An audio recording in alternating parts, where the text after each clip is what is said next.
My name is John Dubois, and I welcome you to the first in a series of reviews of old television shows. Doing this video standing up because the cat that lives in my yard decided he was going to sleep in my chair. I really didn't have the gumption to get him out of there. Today we're going to take a look at the Dukes of Hazzard.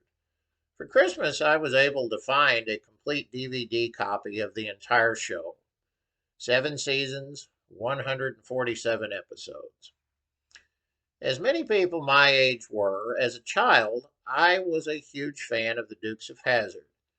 They debuted in January of 1979 and ran on Friday nights on CBS until 1985.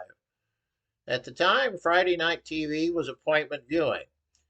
Well, at least until Dallas came on at 9 o'clock, because at 7 o'clock you got The Adventures of the Incredible Hulk, and at 8 o'clock you got the Dukes of Hazzard. If you take a hard look at the show, the very early episodes were far more serious.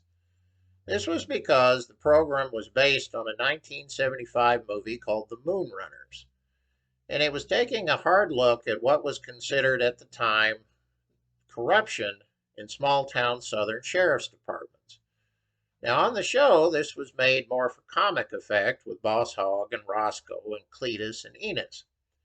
But if you look at the first 6 to 10 shows, this was taken very seriously and set a tone that was pretty much erased by the start of Series 2 in the fall of 1979.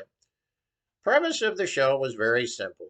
Bo and Luke Duke were living with their cousin Daisy and their uncle Jesse on a small farm.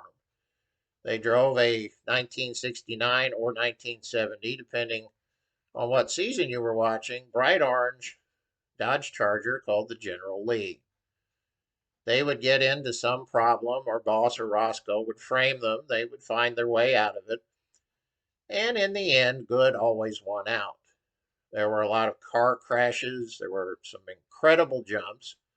And it's worth noting, until the final 2 seasons, all of these were actual jumps. They were model cars and graphic things at the end. But in the beginning, they were real stunt drivers doing real things.